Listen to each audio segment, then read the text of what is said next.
Hey guys, it's my honor at my Swing Evolution today to be joined by my new friend, Fast Eddie Fernandez. That's a lot of F's. Oh my gosh. Brother, how are you doing today? I'm doing well, Christo. How are you doing? I couldn't be doing any better. This is so exciting for me because I discovered you during the US Open when I was looking at all this long drive stuff, and obviously Bryson just took it to him, man. He Yeah. pounded him to death. And then I saw you working with him. What's the Yeah. story behind that? Yeah. Well, so here's the thing. So I've had a bunch of tour players reach out to me through social media. I didn't per se work with him. He wanted to pick my brain, so I was more than happy. I mean, I live 15, 20 minutes from Bay Hill during the Arnold Palmer Invitational. So said, hey, I'm going to be out there. I'll be out there. Wouldn't mind spending some time with you. And so we spent probably 3 or 4 hours total. He was just picking my brain, and he was pretty impressed. And he was really impressed when he wanted me to. He said, "I want to see you hit some drivers." So, launched a couple over 200 miles an hour ball speed right over the back of the range, and Ricky Fowler came over and he looked at the GC quad and he's like, "Wow." So, Wow. but yeah, it was cool. It was really, it was a great experience just to kind of see the level of it's incredible his level of he's so precise in everything he does. And I'd never met him before, and I got to know him fairly well, and we text each other every once in a while now, and it's really cool the level of precision that he takes in every aspect of his game. Not only the driver, but short game, wedges, putting water on his golf balls when he's practicing, seeing the spin rates, like he did.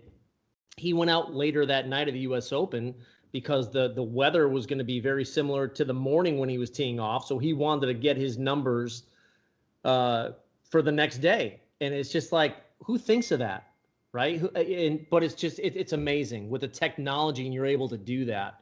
And when he was putting water on his golf balls to simulate dew from the morning, and seeing how far a 7-iron is going to go, or a 5-iron, or things like that. So it's pretty cool to see how he does it, because nobody's really like Bubba Watson is in one category, and Bubba's just completely different. There's really never been anyone like Bubba. And then Bryson is in his own category, kind of going against the grain and doing it his way. And I mean, how can you argue with it? He's won 7 times at 27 years old in a major. So Yeah, he's really doing it. And one of the things that really kind of stuck out to me when he was kind of describing the reasons why he wanted to pick up some distance, he's like, it's like the most available way to pick up an advantage. And when I look at the two greatest players in history, Jack Nicklaus and Tiger Woods, they dominated with distance. No doubt. I No mean, doubt. Speed. right? If you're hitting a Yep. wedge or a 9-iron and somebody else has a 6 or 5-iron, you've definitely got the green light. Yeah, chances are you're probably going to get it close 8 out of times, or maybe even 9 out of 10. So and you're going to hit more greens. Yeah. And that's just what the data says.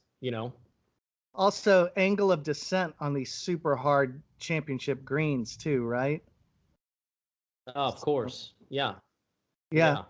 Well, one of the things that I'd really like to talk to you about is your background, because I admire all the long drivers, but if I had to put money on somebody in a stroke play tournament, I'm putting my money on you. Tell me a little bit about your background as a golfer.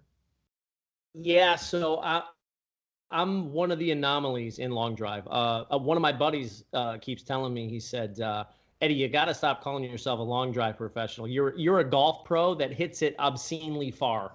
Yeah. So, my background was baseball as a kid. I played baseball. That's kind of where Fast Eddie came from. I threw really hard as an 11, 12-year-old in All-Stars, and I threw in the low to mid 70s as a 12-year-old. And kind of Fast Eddie Felson, Paul Newman in The Hustler, and back in the 60s. So it's kind of like real late. Yeah.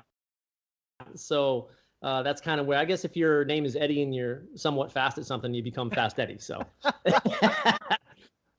But so I played baseball as a kid. I grew up middle class family. My parents worked really hard, and we grew up. I grew up on a little par 60 municipal golf course. You know, there's like 6 par 4s and all par 3s, and that's kind of where I cut my teeth. And I started taking it seriously when I was about 12. I enjoyed playing golf as like a 8, 9, 10-year-old. But baseball was my thing as a kid, and golf really wasn't cool back in the 70s or early 80s. So, but then at 12 years old, I just said, you know what, I really enjoyed. I can do it whenever I want. I can just walk out the backyard and go play until dark, and I don't need somebody to have a catch with or whatever. And I just kind of every day put my backpack down and go play golf until dark every single day. And I won my first junior tournament at 15. I won a state championship in high school at 16 up in Connecticut, and was all state, got a full ride to a Division I college, Central Connecticut State University. Won 5 Division I college tournaments, 3 conference championships, twice player of the year. My claim to fame in college, I beat out Phil Mickelson and David Duval and all those guys for National Golf Week, National Division I Player of the Month in November of 1989, as when I was a sophomore. So, so legit. Yeah. So, So, the plan was to finish college and then go to Q school, make it on tour, and make millions. Well, little tougher than easier said than done. Yeah. So I went to PGA Tour qualifying 5 times, made the second stage twice, missed the cut. And, it's funny that we're talking about this because the other day I watched Kurt Warner's story on E60. And Kurt, tons of talent, obviously arm strength. And I was watching Mariucci, one of his coaches at Green Bay, when he was in camp, and he said he just wasn't ready. He was not ready for the NFL. So then he went back, he got cut soon thereafter, and worked in a grocery store, then went to the Arena Football League, and then got another shot in the NFL, and then he was ready, several years later. And that's kind of how I feel now. I wasn't ready mentally, emotionally. Physically, I was ready. I had the game.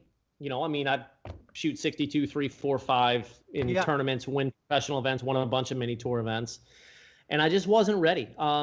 Second stage, I felt like I had to change my game for whatever reason. I can't answer that question why. But I always thought that I had to be better, attack every flag or, do things out of the ordinary that I'm not used to doing, rather than just playing golf.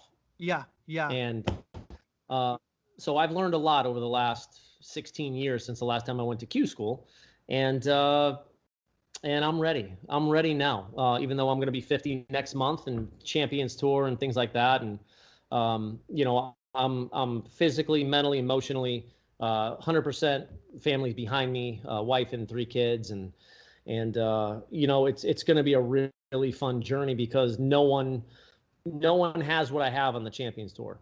Now, saying that, nobody can put up 200 miles an hour. Nobody's ever put up 200 miles an hour on ball speed in a PGA Tour event, let alone a Champions Tour event.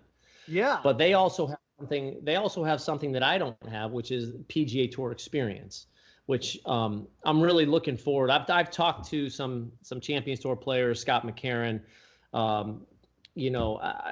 I've become friends with some PGA Tour players, and they all say the same thing. It's like once you get out there and get comfortable, it's going to be kind of scary, and that's all it is just getting out there and getting used to the environment, getting used to that tournament environment with thousands of people around. Now I've won a world championship with thousands of people watching live on Golf Channel. Interviewed several times on Golf Channel, Morning Drive, and some other shows.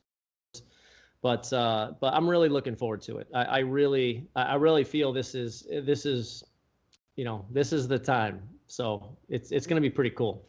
Well, it is. It's thrilling for me to know you now. at least virtually. You know, I know that we're talking about doing some things together in person when we have the opportunity. But, you know, your story is one of the most fascinating ones that I've come across, and it's an honor for me to share your story with my subscribers. I know that my people will be right behind you. You've got a classic swing. You know, you see the game. I mean, it's like obviously you can play at a super high level, and we'd love to see you get comfortable and have a lot of success in this period in your life.